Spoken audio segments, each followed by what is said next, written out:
All right, everybody, welcome back to the Millennial Sales Podcast. This is your host, Tommy Tahoe Lemo, episode 248.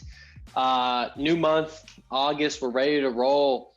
We're pumped. We're excited. Honestly, I had the shittiest sales month of the year in July. I had a couple deals push out. Hoping to turn the tide in August, break the summer sales slump. And I've got 2 more months left in the quarter to make it happen. So that's where my head's at. Thank you for joining me. This is where young salespeople come to learn how to grow their career and move up the ranks, get more skills, build their craft, make more money, whatever it might be. We're learning it all. Super excited about today's episode. I got Rachel Shih. She is the Senior Manager of Partnerships over at Vidyard. We talked about a lot of stuff. We went from studying graphic design in college to her transition into sales. She, was crushing it over at Hootsuite. It's a very well-known brand in the B2B world and in the social media world.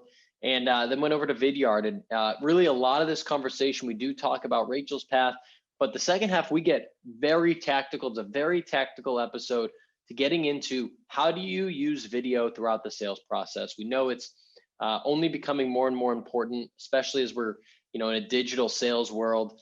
So how do you use it as SDR? How do you use it as an AE? Prospecting, working deals along, demos, follow-up, closing deals, referrals, etc. And so Rachel just dropped some absolute knowledge bombs. I'm really excited for you to check her out. Before we do that, let's give a quick shout to our sponsor, Postal.io, who's been with us from the start. They are the most customized way to send gifts to your customers, your prospects, rather than just sending the normal gift card. You can send something from the winery, in their state, or you can send something from the florist across town, or whatever it is, to really make a meaningful experience. And sending gifts to people as a salesperson is an absolute no-brainer. Like in the world where you're probably not taking them to lunch right now, San Francisco just put a new mandate for masks indoors starting tomorrow. So when you're not seeing people, this is the way to do it. This is the way to build relationships and trust and, kind of stand out from all the other Joe Schmoes out there trying to sell to your prospects. So check them out at postal.io. Check me out. I'm all over the place, Apple and Spotify. Subscribe to this podcast. If you want to see what we look like, head over to YouTube. I'm posting every day on Instagram and Twitter at Tommy Tahoe. Obviously on LinkedIn every day, Tom Alemo. So hit me up. Let me know what you think of the show. And without further ado, let's just get straight into my conversation with Rachel. Let's go.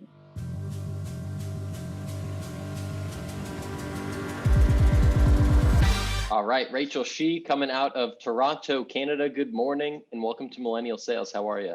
Good morning, Tom. It's awesome to be here. Thank you so much for having me on.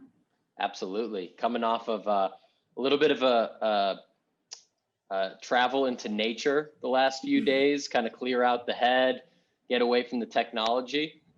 100%. Yeah, anyone who lives in downtown Toronto knows that you need to get away for a little bit every now and then. So yeah, I went to Port Perry. It's a beautiful little town, just an hour out of Toronto. Nice. Were you camping, hiking, glamping? What was the deal? No, I wish I went glamping. No, nothing nearly as glamorous. It was just like a little Airbnb getaway. So I actually went there because I heard there was an animal sanctuary out in Port Perry. My boyfriend found it online and he was like, okay, well, we got to go. So we kind of reverse engineered the trip around the animal sanctuary. But yeah, the Airbnb was lovely. We just were there for a few days and got to see a lot of cute animals. So yeah, it was an awesome weekend. Nothing wrong with that. That sounds like a win-win. That's awesome. So we have a lot to talk about today. I think we're going to spend a lot of time talking about using video throughout the sales process. And I've kind of got a soapbox to stand on because I see all of the SDRs and thought leaders and salespeople talk about how they use video for prospecting, which is good, but it's really only a slice of the pie. So I'm excited to get into more of that with you. Before we do that, walk me through a little bit like how I'm always interested. How did you get into sales? Why did you choose sales? Or why did sales choose you, if that was the case? For sure. Yeah. Oh gosh, this is going all the way back down memory lane. But so yeah, I've been in sales now for around about 6 years, going on to 7. I actually did not start my career in sales. I started it in design. So I went to school for games design. I was like went to school very early. I was like 17, I think, when I went to uni. It just sort of picked the first thing that was there. You know, I was a very creative person. So for me, I was like, okay, I want to do something that's creative. So went into design, realized very quickly that was not my thing in terms of a career path. You know, the games world, the industry is very small. You know, just the reality didn't match up kind of what I learned. So went into graphic design for a little bit, actually. Was doing graphic design for a couple of nonprofits and agencies, you know, back when I just got out of school.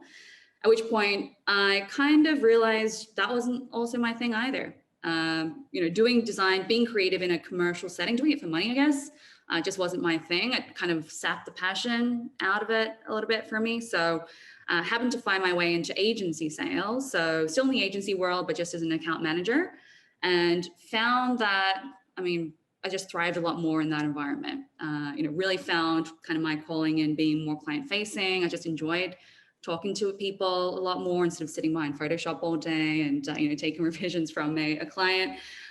So that was really sort of how I got started. You know, learned to get over the fear of the cold call. I was making so many cold calls, you know, back then, which I really think helped me develop the resilience and kind of the, I guess, the business acumen that's required to succeed, you know, in this field. Fast forward, I came to Canada around 4 years ago in 2017, and that was my first dip into tech sales. So, you know, it was also that kind of background in agency sales and hustling that got me that job in Canada. I didn't know anyone here. I didn't have a job lined up, no connections, nothing. So pretty much just like reached out to people cold on LinkedIn, which, you know, now we know is kind of like a skill that you need in the tech sales world, right? To kind of succeed. So did that, got myself a job within 3 months at a company called Hootsuite. Was there for just under 2 years as an account executive. You know, went to a startup after that, and now I find myself in at Vidyard. So in partnership, so a little bit of a sidestep, but still very much in the sales world, working with sales trainers, sales coaches, sales enablement experts on video selling. So that's a little bit as to my journey up until this point. Awesome. And so let's get into the video piece. When was the first time that you started using video throughout the sales process? Was that at Hootsuite? Yeah. So yeah, around about 4 years ago was when I first got started. So back then, you know, pre-COVID, pre-pandemic times, I don't think it was something that was as top of mind for folks as it is right now, right? You know, we still had the option of, you know, seeing people in person, you know, calls and emails were probably not getting lost in inboxes as much as they are today. So it was just kind of part of the tech stack we got sort of handed as AEs, right? So it's like, here's your Vidyard, you know, here's your Salesforce, you know, and here's a bunch of other things. So yeah, back then, you know, for me, it wasn't nearly as well used of a tool. I was kind of using it just for small micro demos, things to kind of explain things a little bit more details, more of a solutions consultant tool actually, rather than AE. But that was where, you know, it first came into my general consciousness. Okay. And so walk me through like the full sales cycle. Like, what are some examples that, you know, you have or in the past, or that you're coaching other sales reps to use video? You mentioned micro demos, but there's a lot of scenarios outside of just the first cold prospect, which, by the way, it does work. But we're trying to find some unique, creative ways that sales reps can up their game. So like, what are some other scenarios in the sales process you might use it? 100%. So yeah, I mean, I think honestly, Tom, like the best sales reps are the ones who recognize the utility of video as a full sales cycle tool, even for post sales, right? Because if you think about it, video is just a communication tool. It's not a prospecting tool. Prospecting is, you know, as you mentioned, great. Like a lot of people are posting about their success on LinkedIn, but I mean, honestly, it's just the tip of the iceberg. Like 10% of it, you know, is there. And what we're really trying to do at Vidyard, and you know, speaking from my personal experience, using it as well, is coaching reps on using it as a full sales cycle tool. So, I mean, even if you think about it from the sales process, like you can do things like re-engage prospects who have gone dark, right? Reminding them there's a human on the other side works wonders. I'm going to tell you that. explaining things in a little bit more detail, engaging with other stakeholders, that are part of the decision-making committee, right? We know that in every decision, can be up to 10 to 12 decision makers in any complex software sales projects, right? Many of whom are never going to want to talk to you, throughout that process. So how do you reach them? How do you influence them without necessarily engaging them in real time? Video is an awesome way to do that. Even sort of post-sale, right? Referrals. I think, that's probably where I found most of my success using video in my last role. So I was after Hootsuite, I was working at a small digital accessibility startup here in Toronto. And, that was where I really had to get creative with my outreach. And the reason was we were working in a really, really complex space. So accessibility is, basically the idea that your digital properties need to be accessible to people with disabilities, right? And your websites need to be coded in a certain way.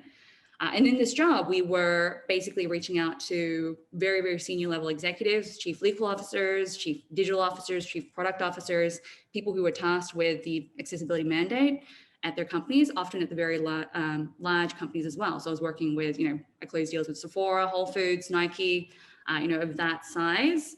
So, these are busy people. They're not going to want to, talk to you in real time necessarily. And one thing that I found to be super successful that maybe someone here can steal is using video to get referrals once you close a customer. So I did this, with one particular company.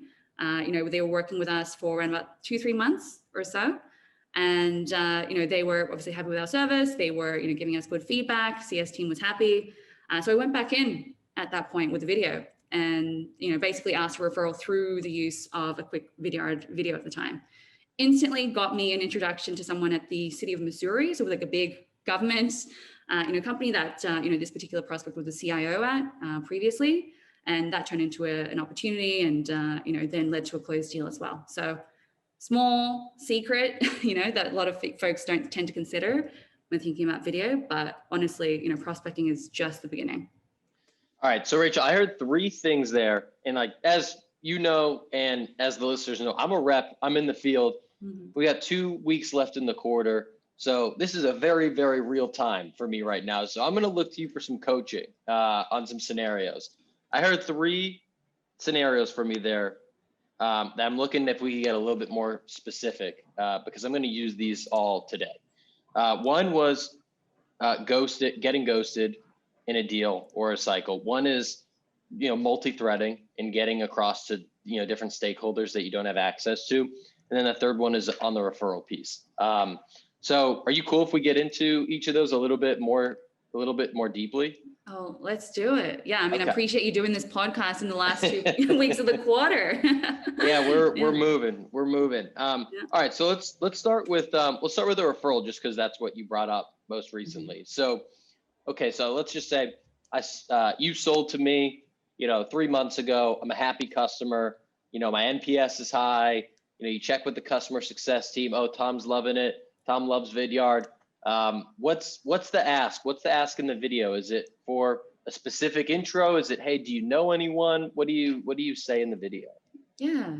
So a couple of things, right? So keeping in mind realizing that video is not a silver bullet either. I think that's what a lot of people, like a trap people fall into in thinking that I'm sending a video, I'm going to automatically achieve my objective. If not, right, then it sucks, right? Yeah. You can't think that way. So you got to think about the content. You got to think about, how you're phrasing your ask and, how you're really making your customer's life as easy as possible, as with all asks.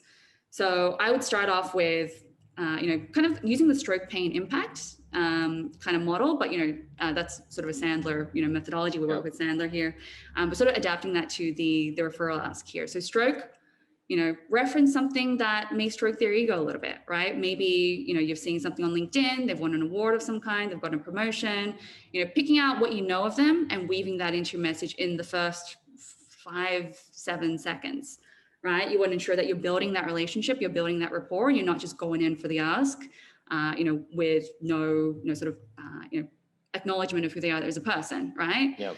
So that pain, or in this instance with the referral, I think it's important to kind of highlight, okay, highlight that, reinforce that they're happy with your service, right? Hey, we heard from our customer success team that, you're finding things to be going pretty well, right? Your properties are, being worked on, digital properties, in my instance, with the startup and accessibility.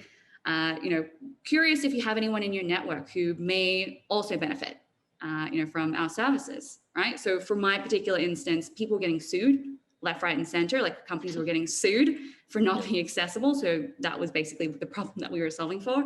Hey, curious, if any other VPs of marketing or, general counsel are in the exact same position that you are. If so, would really appreciate an intro. Would love to see if we may potentially be able to help them. More than happy to draft up an email for you to send to them. You can even forward them this email or this video as well, if that would be helpful, to sort of start that conversation, right? Yeah. So impact, basically making it easy as possible for them to make that ask. They're not just referring someone and have to they're busy people. They're not going to have to draft an email themselves, right? So making it nice and packaged, something you can literally do with one click, send it across, and it's like a yes or no, right? So stroke, pain, impact is kind of the framework that I like to use with all my videos, and with referrals, it's no different. Rachel, you're killing it right now. This is awesome. Okay, I love that. Let's go to the next scenario. So for me, unfortunately, this is a very real scenario with 2 weeks left in the quarter of being ghosted on a pretty decent sized deal. I'll spare you the details, but let's just say we're working a deal and our main contact has ghosted us. We just haven't heard from them in a few weeks. We've called, we've emailed, we've maybe hit them up on LinkedIn, maybe we've texted, maybe we've tried some of these other formats.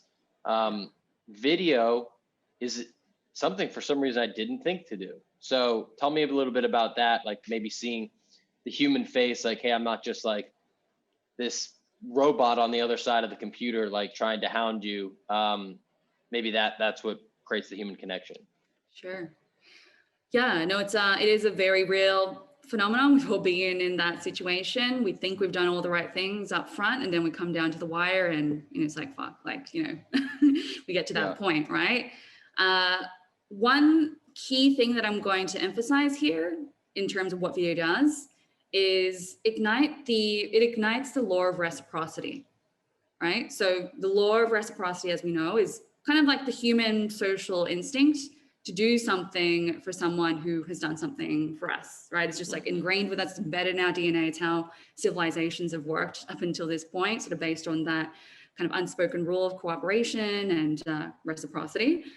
So kind of using that human nature kind of element to your advantage here, and something that video just does really, really well, right? Because to your point, it reminds the person on the other side that you're human.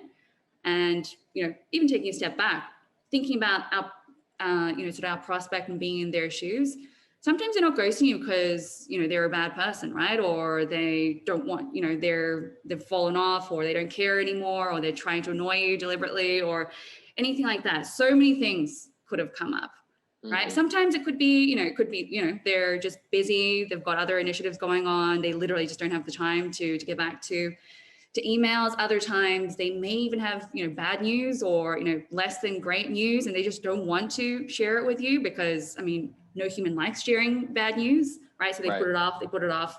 I think you and I, anyone can relate to that, right? So the goal of us as a sales rep, of course, is always just to get to the truth, right? We just want to get to the truth, right? We don't need them to, do all of this.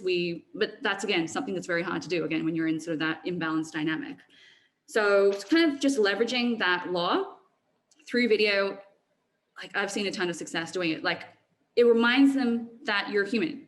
All we have to do is just like, hey, Tom, we've been talking for a few months now. Sounds like X, Y, and Z, at your company that everyone's interested in Gong. You're looking forward to make an impact by X date. Sent the proposal over, curious sort of if there are any thoughts on it.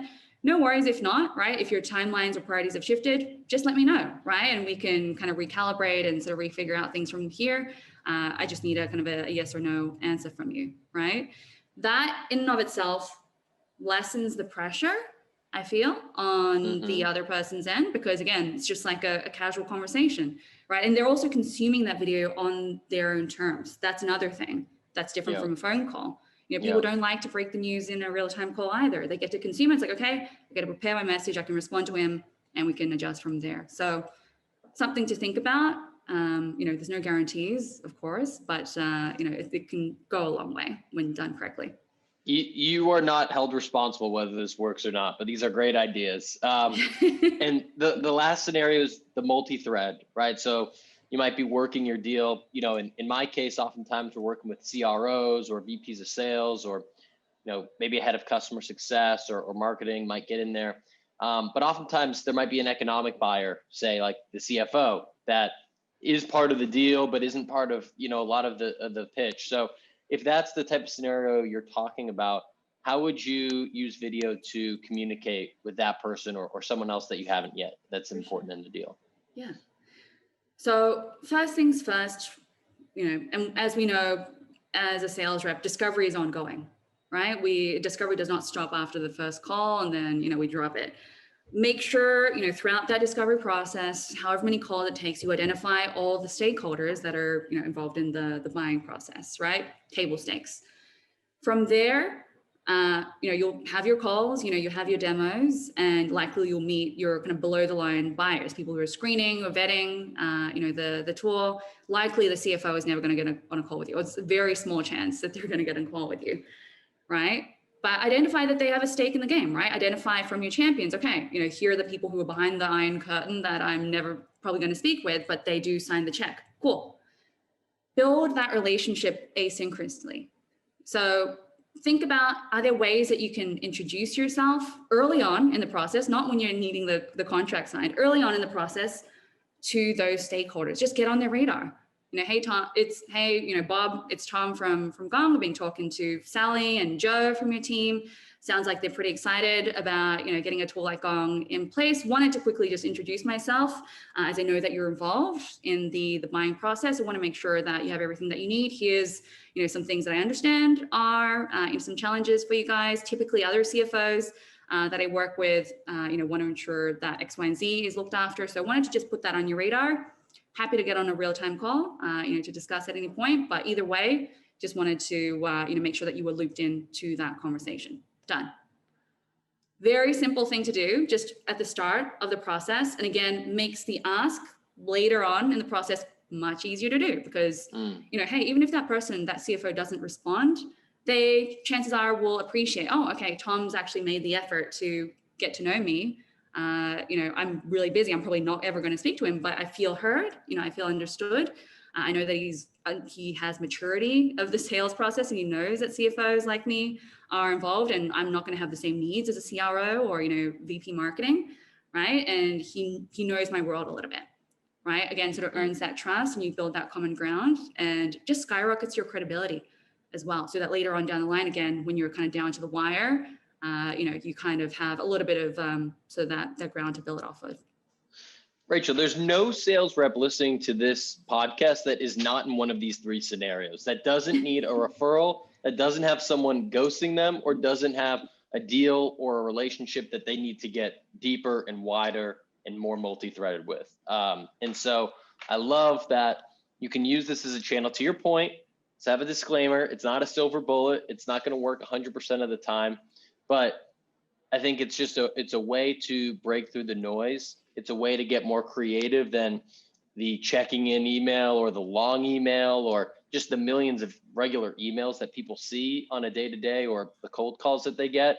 So I love just the knowledge and the psychology behind some of it that you mentioned as well. It's clear that you're a student of psychology and of the sales game. So this is great. Yeah. No, listen, I think it's just an untapped minefield, Tom. Like, Vidyard is not new. Like, we've been around for 11 years. Video in and of itself is not new, right? People have been making videos for millennia. So just starting to think about how to apply it creatively in sales, which is really just a series of human to human interactions, right? If we boil it down to its very essence, right? How can we make it less robotic? How can we make it less, kind of that push and pull, right? Like, how do we just get on the same ground with equal business stature with our prospects and customers and build trust to the point where, again, they feel comfortable telling us the truth and, working together with us, on the same side of the table versus, on opposite sides of the table. Video has just this power of sort of bridging that gap. And again, it's not because of video being super amazing or anything. It's because we're just bringing our human selves to the table. And it's a medium that allows you to do that just a little bit more effectively than email. That's great. That's great. And the last question I have, we're big learners on this podcast. I'm curious, books, podcasts, YouTube channels, whatever, that has helped you out or that you go back to or that you're binging right now. It could be sales or it could be not sales related. Any topic is fair game. Gosh, Tom, I'm one of these people who's like reading 5 books on the go at all times, listening to a million podcasts. Yeah. So let me kind of take a step back. So I think for me, actually going back to probably one of the most impactful books that I've read, and it's nothing to do with sales. It's nothing to do with sales tools or technology. It's called The 5 Invitations, and it's by a guy called Frank Ostaseski. So Frank was a hospice worker. He, worked actually during the AIDS epidemic and kind of saw a lot of the tragedy, tragedies that were happening, during that time. And he, did a lot of kind of work in sort of South America, sort of helping folks there.